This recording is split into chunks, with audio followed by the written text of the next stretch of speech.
সালাম আলাইকুম। আমরা ভূগোল পার্ট 5-এ আছি, সরি, ভূগোল পার্ট 4-এ এবার আছি। তো ভূগোল পার্ট 4-এ আমরা দেখব বায়ুমণ্ডল ও প্রাকৃতিক দুর্যোগ নিয়ে, পৃথিবীর জলরাশি ও তার গতি প্রকৃতি নিয়ে আমরা আলোচনা করবো এবার। সো পার্ট 4-এ আমরা পরে আগে আমরা পার্ট 1, 2, 3 কমপ্লিট করেছি, যেগুলো আমাদের আশা করছি আমরা ভালো মতন বুঝছি, আমরা ভালো মতন পারি। এখন পার্ট 4-এ আমরা আলোচনা করব বায়ুমণ্ডল এবং প্রাকৃতিক দুর্যোগ দিয়ে। তো একদম প্রথমে আমরা যে জিনিসটা দেখবো সেটা হচ্ছে পৃথিবীর সমস্ত জলরাশির বন্টনটা আসলে কিভাবে হয়েছে। পৃথিবীর সমস্ত জলরাশি, এই যে একটা আমরা পাই চার্টের মতন দেখতে পাচ্ছি, যে সমুদ্রের লবণাক্ত জল বা সল্ট ওয়াটার এর 97%, 97% সমুদ্রের লবণাক্ত জল। মাত্র 3% কিন্তু ঠিকঠাক। হ্যাঁ, ঠিকঠাক বলতে কি সেটা একটু পরে বুঝছি। তো এই জিনিসটা দেখে আসলে আমরা অনেক কিছু বুঝি, এইটার একটা ব্যাখ্যা আমরা এখানে দেখি। আহ হিমবাহ ও মরু অঞ্চলে বরফ বা পোলার আইস যেটা, সেটা 2.05%। ঠিক আছে, এই যে বেশি একটু নীল করে দেওয়া আছে। হিমবাহ ও মরু অঞ্চলে বরফটা হচ্ছে 0.0 সরি 2.05%। ভূগর্ভস্থ পানি বা গ্রাউন্ড ওয়াটার হচ্ছে 0.68%, খুবই কম। এই ভূগর্ভস্থ পানিটাতে আমরা খাই বেশিরভাগ সময়। 0.68%। হ্রদ একদম কম, এই যে 0.01%। মাটির আর্দ্রতা সয়েল ময়েশ্চার 0.005%। জলীয় বাষ্প ওয়াটার ভ্যাপর 0.001%। জলীয় বাষ্প ওয়াটার ভ্যাপর হচ্ছে 0.001%। নদীতে মাত্র 0.0001% আছে, এবং জীবমণ্ডলে বা বায়োস্ফিয়ারে 0.404% আছে। ঠিক আছে, তো এই হলো পানির বন্টন। খুবই দুঃখজনক হলো সত্য, আমাদের সুপেয় পানি বা পান উপযোগী পানির পরিমাণ কিন্তু খুবই কম, রেশিওটা খুবই কম। ঠিক আছে, শুধু আমরা ভূগর্ভস্থ পানি দেখতে পাচ্ছি 0.68%, বা হ্রদের পানি দেখতে পাচ্ছি 0.01%। ঠিক আছে, তো ভূগর্ভস্থ পানি কতটুকু? 0.68%। এই যে আহ এই অংশটা, এই যে পুরোটা হিমবাহ, মেরু অঞ্চল, ভূগর্ভস্থ পানি, হ্রদ, মাটির আর্দ্রতা, এই পুরো অংশটুকু হচ্ছে কতটুকু? মাত্র 3%। এই পুরো অংশটা হচ্ছে মাত্র 3%। আর বাকি 97% হচ্ছে সমুদ্রের লবণাক্ত পানি বা সল্ট ওয়াটার। সমুদ্র অনেক বেশি যেহেতু আমাদের, হ্যাঁ, বিশ্বে, পৃথিবীতে সমুদ্র অনেক বেশি। সমুদ্রের পানিটা লবণাক্ত, পানের অযোগ্য। তো আমরা যদি 3% পানি, যেটা আমরা কাজ করতে পারি, খাতে পারি, সেচ করতে পারি, সেটাকে ভাগ করলে এইগুলো ভাগ পাওয়া যায়, যে হিমবাহ ও মেরু অঞ্চলের বরফের মধ্যে রয়েছে 2.05% পানি। ভূগর্ভস্থ পানির মধ্যে রয়েছে 0.6%। হ্রদের পানির মধ্যে রয়েছে 0.01%। মাটির আর্দ্রতা 0.005%। জলীয় বাষ্প 0.001%। নদীতে রয়েছে 0.0001%, এবং জীবমণ্ডল 0.404%। আর পরবর্তীতে যাই, আমরা এবার যে মহাসাগর নিয়ে। পৃথিবীর বিশাল জলভাণ্ডার। আমাদের 5টি মহাসাগর আছে পৃথিবীতে। 5টি মহাসাগর আছে: প্রশান্ত মহাসাগর, প্যাসিফিক ওশান, আটলান্টিক মহাসাগর, আটলান্টিক ওশেন, ভারত মহাসাগর, ইন্ডিয়ান ওশেন, দক্ষিণ মহাসাগর, সাউদার্ন ওশেন, এবং উত্তর মহাসাগর বা আর্কটিক মহাসাগর, যার পর নাম হচ্ছে আর্কটিক ওশেন। তো আমরা 5টা মহাসাগর পাই। এই 5টা মহাসাগর সম্পর্কে যদি একটা করে তথ্য আমরা মনে রাখতে চাই, সেটা কি? প্রশান্ত মহাসাগরের যে গভীরতম স্থান, সেটাকে বলা হয় মারিয়ানা ট্রান্স। মারিয়ানা ট্রেন্স, এটির গভীরতা 11,038 মিটার। 11,038 মিটার গভীরতম স্থান। আটলান্টিক মহাসাগরের গভীরতম স্থান হচ্ছে Puerto Rico trench. Puerto Rico trench. Bharat মহাসাগরের গভীরতম স্থান হচ্ছে সুন্দর ট্রেঞ্চ।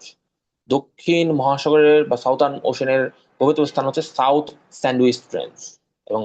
এবং উত্তর বা আর্কটিক মহাসাগরের গভীরতম স্থান হচ্ছে ইউরেশিয়ান বেসিন। তাহলে এই 5টা মহাসাগর সম্পর্কে যদি আমরা একটা করে তথ্য চাই, একটা করে তথ্য জানতে চাই, তাহলে একটা তথ্য হচ্ছে এইগুলোই, যে মারিয়ানা ট্রেঞ্চ 11,038 মিটার গভীর, এটি প্রশান্ত মহাসাগরের গভীরতম স্থান। পুয়ের্তো রিকো ট্রেন্স, এটি গভীরতম স্থান আটলান্টিক মহাসাগরের। সুন্দা ট্রেন্স, এটি ভারত মহাসাগরের গভীরতম স্থান। সাউথ স্যান্ডউইচ ট্রেন্স, এটি দক্ষিণ মহাসাগরের গভীরতম স্থান। এবং ইউরেশিয়ান বেসিন, এটি উত্তর মহাসাগর অথবা আর্কটিক মহাসাগরের গভীরতম স্থান। এবার আমরা একটু বিস্তারিত দেখার চেষ্টা করি। প্রশান্ত মহাসাগর, এটি বৃহত্তম মহাসাগর এবং গভীরতম মহাসাগরের প্রশান্ত মহাসাগরটি। এর আকৃতি ত্রিভুজাকার, এই যে আমরা ব্যাকগ্রাউন্ডে ত্রিভুজের মতন দেখতে পাচ্ছি, এর আকৃতি, প্রশান্ত মহাসাগর আকৃতি ত্রিভুজাকার। চারপাশে রিং অফ ফায়ার অবস্থিত, এবং রিং অফ ফায়ারে কিন্তু আমরা ভূগোল পার্ট 3-এ পড়েছি, যে রিং অফ ফায়ারে পৃথিবীর 90% ভূমিকম্প এই রিং অফ ফায়ারে হয়, এবং পৃথিবীর 75% যেই আগ্নেয়গিরিগুলো রয়েছে, সেগুলো এই রিং অফ ফায়ারে অবস্থিত, প্রশান্ত মহাসাগর প্লেট এর মধ্যে অবস্থিত।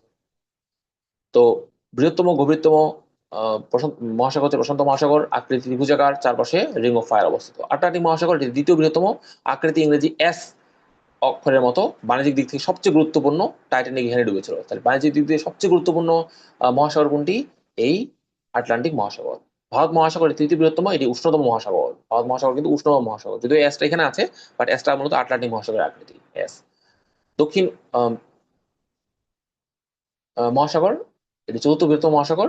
এটি অ্যান্টার্কটিকা মহাদেশকে ঘিরে অবস্থিত দক্ষিণ মহাসাগরটি। এবং উত্তর বা আর্কটিক মহাসাগর, এটি ক্ষুদ্রতম, বছরের বেশিরভাগ সময় বরফে ঢাকা থাকে এটি। তাহলে মানে আমাদের কনফিউশন লাগতে পারে যে অ্যান্টার্কটিকা মহাদেশে ঘিরে কি দক্ষিণ মহাসাগর নাকি উত্তর মহাসাগর? না, দক্ষিণ মহাসাগর। অ্যান্টার্কটিকা মহাদেশ মানে অ্যান্টার্কটিকা মহাদেশের চারিদিকে হচ্ছে দক্ষিণ মহাসাগর, আর অ্যান্টার্কটিকা মহাদেশের একদম ক্ষুদ্রতম এবং বছরের বেশিরভাগ সময় বরফে ঢাকা থাকে এই আর্কটিক মহাসাগর। ইউরেশিয়ান বেসিন তার বৃহত্তম স্থান। বুঝে গেলাম। তাহলে আমরা এক এক করে যদি একটু দেখি মহাসাগরগুলো সম্পর্কে। প্রশান্ত মহাসাগর, প্যাসিফিক ওশেন, এটি বৃহত্তম ও গভীরতম, আকৃতি ত্রিভুজাকার, চারপাশে রিং অফ ফায়ার অবস্থিত, গভীরতম স্থান মারিয়ানা ট্রেঞ্চ, 1038 মিটার গভীর। আটলান্টিক মহাসাগর, আটলান্টিক ওশেন, দ্বিতীয় বৃহত্তম, এটি আকৃতি ইংরেজি এস অক্ষরের মতো, বাণিজ্যিক দিক থেকে সবচেয়ে গুরুত্বপূর্ণ, টাইটানিক এখানে ডুবেছিল, গভীরতম স্থান পুয়ের্তো রিকো ট্রেঞ্চ। ভারত মহাসাগর, ইন্ডিয়ান ওশেন, এটি তৃতীয় বৃহত্তম এবং এটি উষ্ণতম মহাসাগর, গভীরতম স্থান হচ্ছে সুন্দর ট্রেঞ্চ। দক্ষিণ মহাসাগর বা সাউথার্ন ওশেন, চতুর্থ বৃহত্তম, অ্যান্টার্কটিকা মহাদেশে ঘিরে অবস্থিত, গভীরতম স্থান হচ্ছে সাউথ সানরাইজ ট্রেঞ্চ। উত্তর বা আর্কটিক মহাসাগর, আর্কটিক ওশেন, এটি ক্ষুদ্রতম, বছরের বেশিরভাগ সময় বরফে ঢাকা থাকে, এর গভীরতম স্থান হচ্ছে ইউরেশিয়ান বেসিন। এবার গুরুত্বপূর্ণ সাগর উপসাগর, একটু আমরা এর আগে দেখলাম গুরুত্বপূর্ণ মহাসাগর, এবার আমরা দেখবো গুরুত্বপূর্ণ সাগর এবং উপসাগর। সাগর উপসাগর দেখার আগে আমরা একটা পার্থক্য দেখি। বে এবং গালফের পার্থক্য কি? বে, যেটা বে এবং গালফ, বে এর মুখ হয় প্রশস্ত, যেমন বে অফ বেঙ্গল। বে অফ বেঙ্গল আমরা যদি বাংলাদেশের মানচিত্র দেখি, বাংলাদেশের মানচিত্র দেখলেই বুঝবো যে বে অফ বেঙ্গলের মুখটা কিন্তু প্রশস্ত। গালফের তিন দিকে স্থল বিশিষ্ট, কিন্তু মুখ শুরু হবে। বে অফ বেঙ্গল এবং গালফ মানে বে এবং গালফ দুটোর তিন দিকে প্রশস্ত হবে ঠিক, বাট বে এর মুখটা হবে প্রশস্ত, গালফের মুখ হবে সরু। পার্থক্য এটাই। ওকে, এবার আমরা সাগরগুলো দেখি। গুরুত্বপূর্ণ সাগর, একদম এক নম্বর যে সাগরটা সেটা হচ্ছে দক্ষিণ চীন সাগর। সবচেয়ে গুরুত্বপূর্ণ সাগর এই দক্ষিণ চীন সাগর। এক নম্বর সাগর সাউথ চায়না সি, আয়তনে এটি বিশ্বের বৃহত্তম সাগর। দুই নম্বর যে সাগরটা সেটা হচ্ছে ক্যারিবিয়ান সি। ক্যারিবিয়ান সি পৃথিবীর গভীরতম সাগর। তাহলে বৃহত্তম সাগর কোনটি? দক্ষিণ চীন সাগর। ক্যারিবিয়ান সাগর গভীরতম সাগর। তিন নম্বর যেটি সেটা হচ্ছে ভূমধ্য সাগর বা মেডিটেরিয়ান সি। এইটার নাম অনেক শোনা যায়, ভূমধ্য সাগর, মেডিটেরিয়ান সি। এটা ইউরোপ, এশিয়া ও আফ্রিকার মধ্যে অবস্থিত। Europe, Asia, Africa. Europe, Asia, Africa. Europe, Asia, Africa তিনটা মেইন মহাদেশের মধ্যে অবস্থিত এই ভূমধ্যসাগর বা মেডিটেরিয়ান, মেডিটেরিয়ান সি। গুরুত্বপূর্ণ বাণিজ্যিক পথ হওয়ার কারণে এই সাগরটা খুবই গুরুত্বপূর্ণ। চার নম্বর সাগরটার নাম হচ্ছে লোহিত সাগর বা রেড সি, লোহিত সাগর। এটি অত্যন্ত লবণাক্ত একটি সাগর। পাঁচ নম্বর সাগর সেটার নাম হচ্ছে বঙ্গোপসাগর, বে অফ বেঙ্গল। বিশ্বের বৃহত্তম উপসাগর এটি। বৃহত্তম উপসাগর কোনটি? বে অফ বেঙ্গল। এবং ছয় নম্বর সাগরটার নাম হচ্ছে মেক্সিকো উপসাগর। খেয়াল করি, বঙ্গোপসাগর, বে অফ বেঙ্গল, মেক্সিকো উপসাগর, গালফ অফ মেক্সিকো, বে অফ মেক্সিকো না, গালফ অফ মেক্সিকো। বিশ্বের বৃহত্তম উপসাগর এই গালফ অফ মেক্সিকো। তো যদি বিশ্বের বৃহত্তম উপসাগর বলা হয় তাহলে বঙ্গোপসাগর হতে পারে, গালফ অফ মেক্সিকো, মেক্সিকো উপসাগর হতে পারে। খেয়াল করতে হবে, যদি বিশ্বের বৃহত্তম আহ, উপসাগর ব্র্যাকেটে বে অথবা বিশ্বের বৃহত্তম বে উপসাগর, তাহলে সেটা বঙ্গোপসাগর। বিশ্বের বৃহত্তম গালফ উপসাগর সেটা হচ্ছে মেক্সিকো উপসাগর। তো আমরা ছয়টা উপসাগর সম্পর্কে এবং ছয়টা সাগর সম্পর্কে, সাগর উপসাগর মিলে ছয়টা জানলাম। দক্ষিণ চীন সাগর আয়তনে পৃথিবীর বৃহত্তম, ক্যারিবিয়ান সি বা ক্যারিবিয়ান সাগর পৃথিবীর গভীরতম। তারপর দেখলাম ভূমধ্য সাগর, ইউরোপ, এশিয়া ও আফ্রিকার মধ্যে অবস্থিত এবং গুরুত্বপূর্ণ বাণিজ্যিক পথ। লোহিত সাগর অত্যন্ত লবণাক্ত। বঙ্গোপসাগর দেখলাম বিশ্বের বৃহত্তম উপসাগর এবং বে হিসেবে, এবং মেক্সিকো উপসাগর বিশ্বের বৃহত্তম উপসাগর গালফ হিসেবে। এবার দেখি বিশ্বের বৃহত্তম হ্রদ সমূহ এবং তাদের বৈচিত্র্য। হ্রদ, ক্যাসপিয়ান সাগর। ক্যাসপিয়ান সাগর এটা একটা হ্রদ, নাম ক্যাসপিয়ান সাগর কিন্তু এটা একটা হ্রদ। বিশ্বের বৃহত্তম হ্রদ, লবণাক্ত পানির বৃহত্তম হ্রদ। নামের শেষে সাগর থাকলেও এটি মূলত হ্রদ। ক্যাসপিয়ান সাগর এটি একটি হ্রদ। ঠিক আছে। তাহলে আমরা একটু আগে কিন্তু ক্যাসপিয়ান সাগরকে দেখেছিলাম যে সেটা কি, সেটা গভীরতম। ঠিক আছে না, একটু আগে দেখেছিলাম। তো ক্যাসপিয়ান সাগর, সরি ওটা কিন্তু ক্যারিবিয়ান ছিল। এই যে একটু আগে আমি যেটা সেটা ক্যারিবিয়ান সাগর, এটা গভীরতম সাগর। এখন যেটা সেটা ক্যাসপিয়ান সাগর, এটা কিন্তু সাগর নাম হলো, এটা একটা হ্রদ। সুপিরিয়র হ্রদ, এটি আয়তনে পৃথিবী বিশ্বের বৃহত্তম মিঠা পানির হ্রদ। এর নাম শুনেই কিন্তু বুঝবো, সুপিরিয়র হ্রদ, এটা আয়তনে বিশ্বের বৃহত্তম মিঠা পানির হ্রদ। বিশ্বের বৃহত্তম মিঠা পানির হ্রদ কোনটি? সুপিরিয়র হ্রদ। বৈকাল হ্রদ বিশ্বের গভীরতম হ্রদ। তাহলে গভীরতম যদি সাগর বলা হয় তাহলে সেটা ক্যারিবিয়ান সাগর।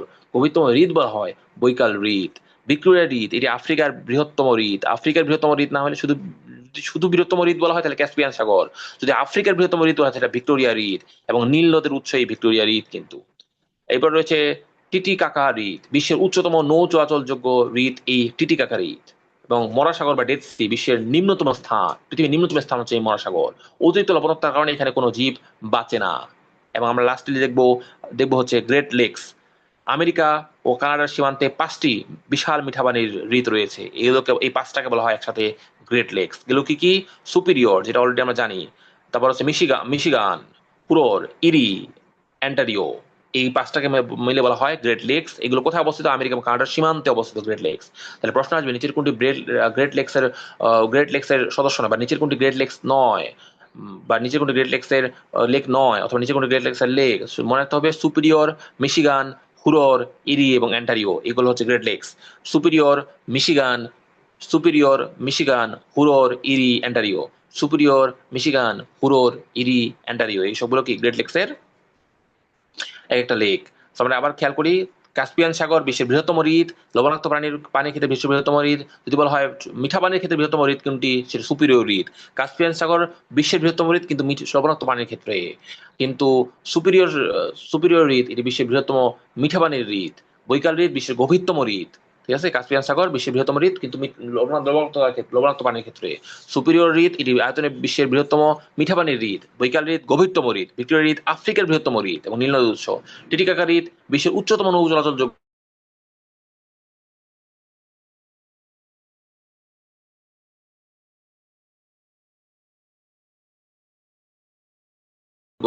হ্রদ এবং বিশ্বে নিউ আমেরিকা এবং কানাডার সীমান্তে 5টি বিশাল।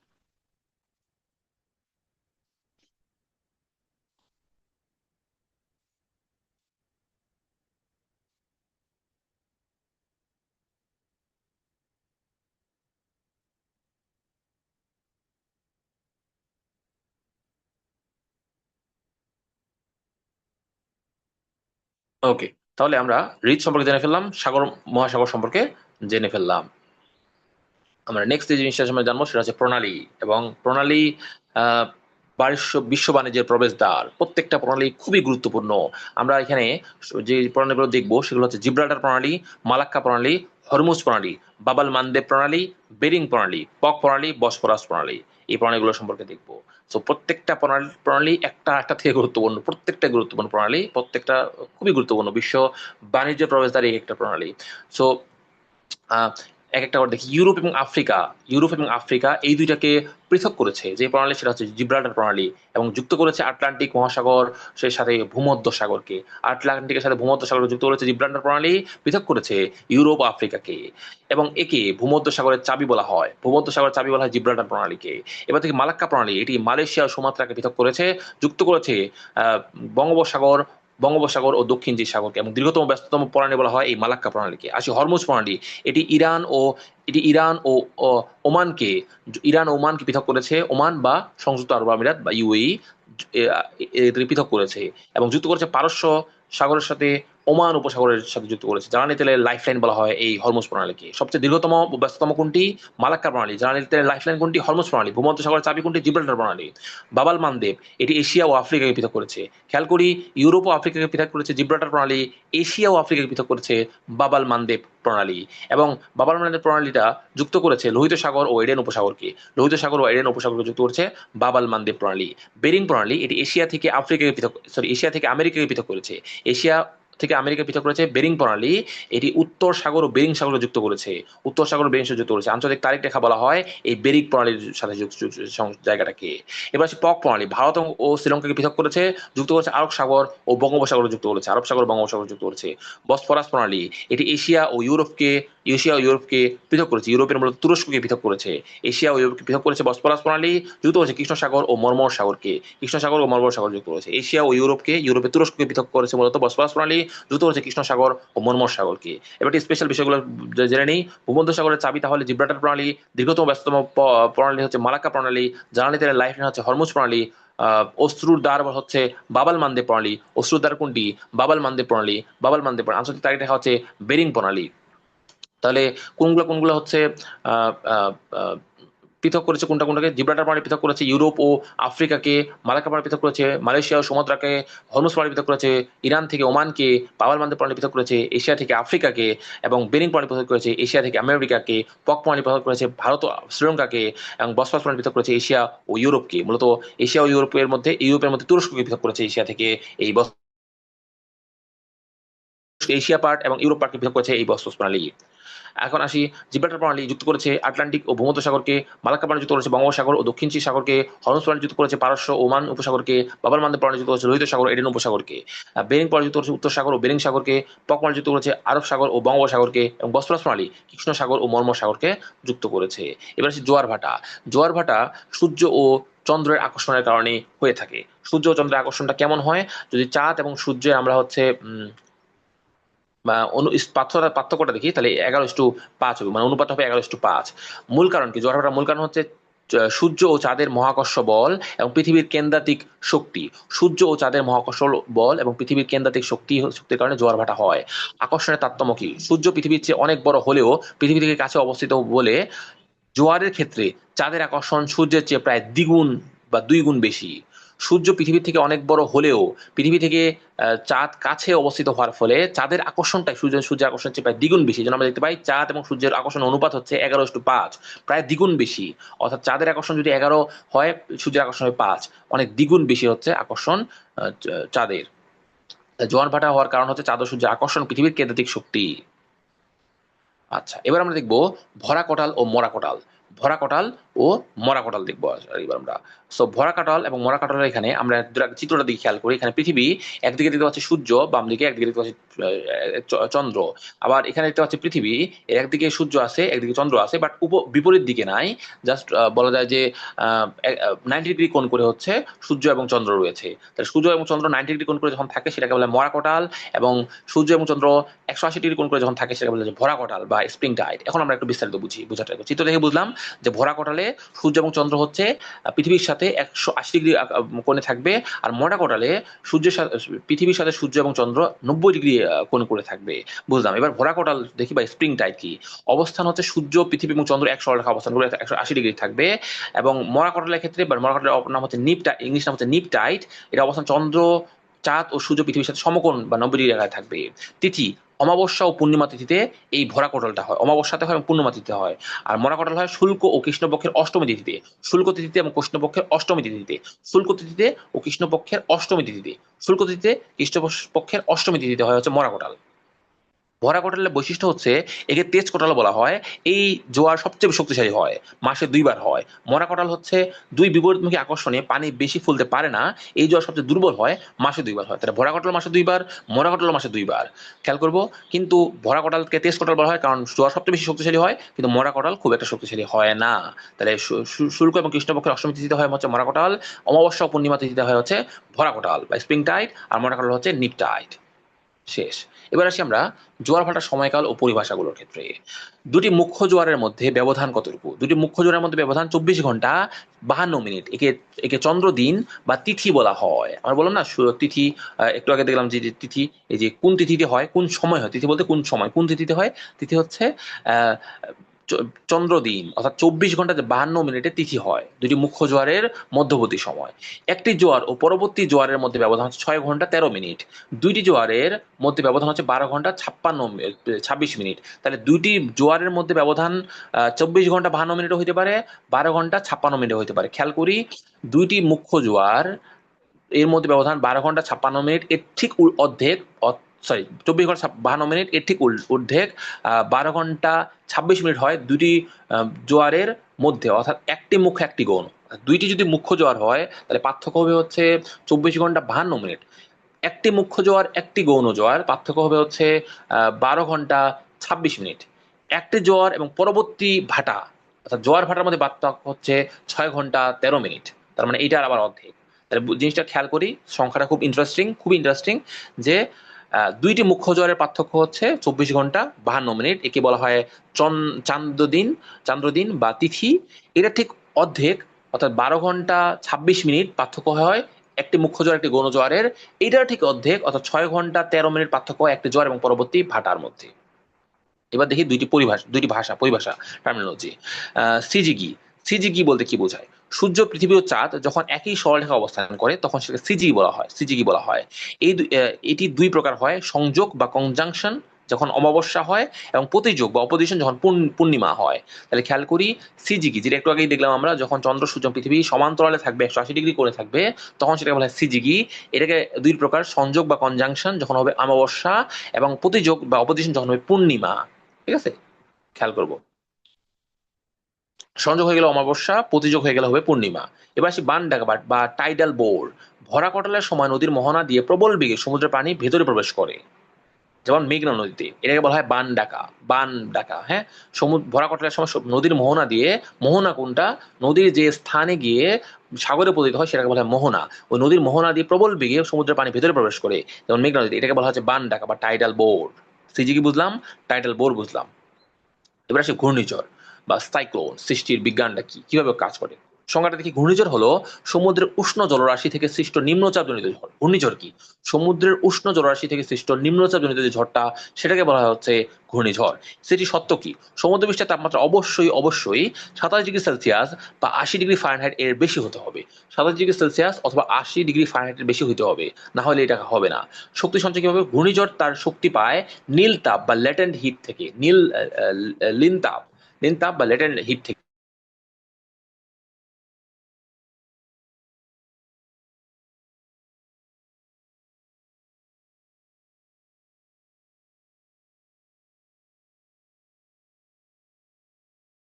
পায়। এবং চোখ কি? ঘূর্ণিঝড়ের কেন্দ্র চোখ পয়েন্ট। ওকে, তো ঘূর্ণিঝড় বুঝলাম।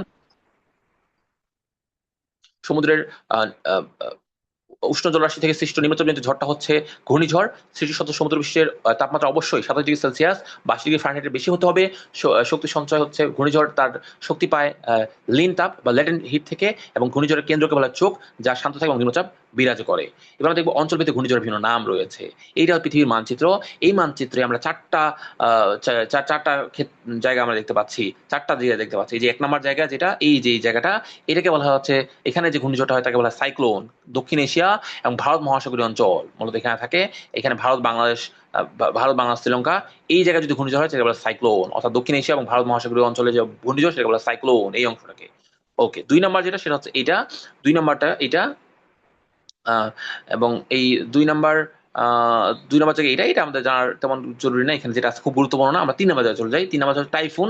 টাইফুন মূলত চীন, জাপান ও ফিলিপিন, চীন, জাপান ও ফিলিপিনে হয়। এটা প্রশান্ত মহাসাগরীয় জন্য হয়। এবার আছে উইলি উইলি, এটি অস্ট্রেলিয়াতে হয়। এবং সর্বশেষে আছে টর্নেডো, এটি উত্তর আমেরিকা। এটি মূলত স্থলভাগের অত্যন্ত শক্তিশালী এবং সর্বস্থায়ী ঝড়। টর্নেডো উত্তর আমেরিকাতে হয়। তাহলে মানচিত্রে খেয়াল করব, দক্ষিণ এশিয়া এবং ভারত মহাসাগরীয় অঞ্চলে যেটা হয় সেটা হচ্ছে সাইক্লোন, বাংলাদেশ, ভারত, শ্রীলঙ্কা। তারপর হচ্ছে টাইফুন হয় হচ্ছে জাপান, চীন, ফিলিপাইন অর্থাৎ প্রশান্ত মহাসাগরীয় অঞ্চলে। উইলি ওয়েলি হয় অস্ট্রেলিয়ার দিকে। এবং টর্নেডো হয় হচ্ছে উত্তর আমেরিকার দিকে। টর্নেডো উত্তর আমেরিকা, এটি স্থলভাগে, এটি মূলত স্থলভাগে অত্যন্ত শক্তিশালী এবং সর্বস্থায়ী ঝড় টর্নেডো। তাহলে দক্ষিণ এশিয়া, প্রশান্ত মহাসাগরীয় অঞ্চলে হয় হচ্ছে সাইক্লোন। জাপান, জাপান, চীন, ফিলিপাইন অর্থাৎ প্রশান্ত মহাসাগরীয় অঞ্চলে হয় হচ্ছে টাইফুন। উইলি উইলি হয় হচ্ছে অস্ট্রেলিয়াতে, এবং টর্নেডো হয় উত্তর আমেরিকাতে। ওকে, বাংলাদেশের আঘাত হানা ঐতিহাসিক ঘূর্ণিঝড়গুলো দেখি। বাংলাদেশে আঘাত হানা ঐতিহাসিক ঘূর্ণিঝড়ের মধ্যে প্রথম আসে হচ্ছে 1970 সালের ঘূর্ণিঝড়, যেটি ভোলাতে আঘাত এনেছিল 12 নভেম্বরে। ইতিহাসের সবচেয়ে ভয়াবহ ঘূর্ণিঝড় এটি। প্রায় 5 থেকে 10 লাখ মানুষ মারা যায় 1970 সালের 12 নভেম্বর। এই ঘূর্ণিঝড়ে প্রায় 5 থেকে 10 লাখ মানুষ মারা যায়।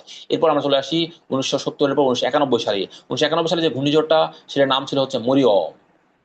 তো এর নাম ছিল হচ্ছে মরিয়ম। খেয়াল করি, 1970 সালের ঘূর্ণিঝড়টার নাম ছিল ভোলা। 1991 সালে ঘূর্ণিঝড়টার নাম ছিল মরিয়ম। এটি 29 এপ্রিল, 1991 সালে 29 এপ্রিল আঘাত এনেছিল।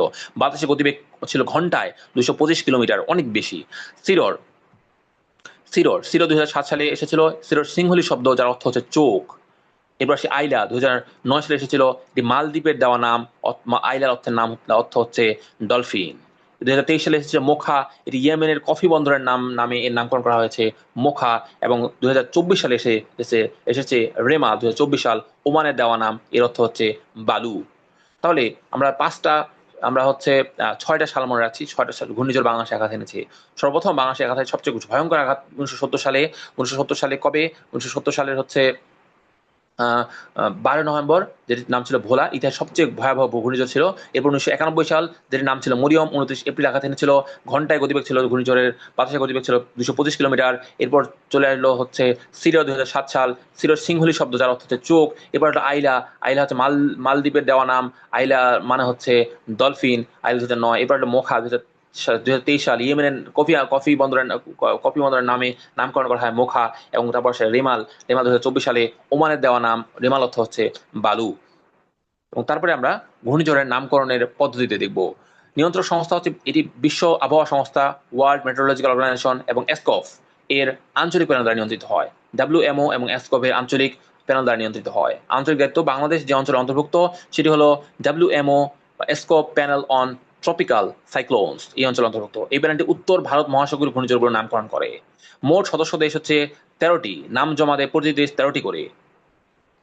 এবং চূড়ান্ত তালিকা 169টি হয়, 13 মোট দেশ ছিল হচ্ছে 13টি, নাম জমা দিচ্ছে প্রত্যেকটা 13টা করে, 13 হয় 169, মোট 169টি নাম দেওয়া হয়ে গেছে 2020 সালে। এবার দেখবো আমরা সুনামি, যাকে বলা হয় পোতাশ্রয়ের ঢেউ। সুনামিকে বলা হয় পোতাশ্রয়ের ঢেউ। ঐতিহাসিক সুনামি হচ্ছে 2004 সালে হয়েছিল।